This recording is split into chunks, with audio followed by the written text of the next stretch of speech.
the Lagos State government has formally received the letter of approval for the construction of the Lekki Airport.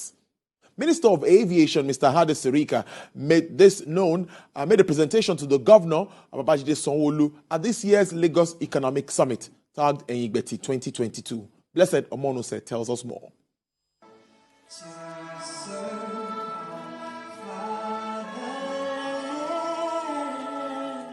For more than 20 years, the Lagos State Economic Summit, tagged Enyibeti, has served as a beacon of change in helping to shape the state public discourse over time. This year, the state is launching its development plan for the next 30 years to chart the path for sustainable socio-economic growth. Top on the agenda is the construction of the Lekki International Airport.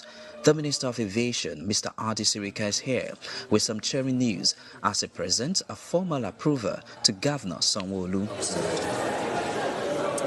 The minister believes that the best way Lagos can be linked to the rest of the world is through infrastructure and civil aviation. You will agree with me that Murtala Mohammed is so congested and, of course, far away from center of action at the moment because there's a new Lagos. You have the Eco-Atlantic, you have the Lekki Free Zone, you have the all the way to Epe access of all of these happenings here. So Lagos needs yesterday this airport, and we're more than happy to have them have it. We will, of course, get our agencies to supervise and ensure that it's done very well with the signature of Lagos on its own.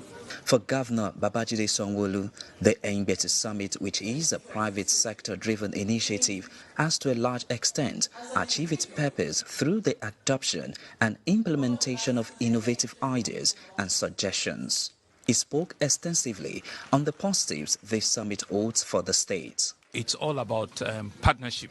You can see a real partnership with the federal government through the Ministry of Aviation, but the real beneficiaries are the citizens, are the businesses that we're trying to activate more, and so we're doing business to government to business and business to business, and that's how you develop economics like this, give them a platform where infrastructure, things that are government, related, give it to them and give them the opportunity for their business to be able to thrive.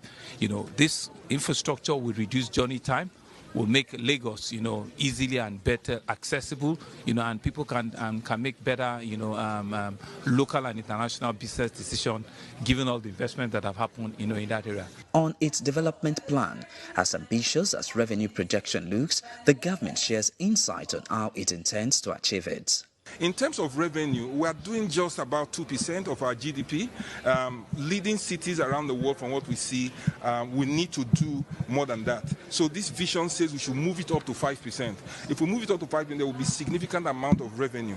But it is not just the revenue of the state government that counts, because that revenue probably in taxes about 20% of the people's earnings. It is what they do with the 80%. How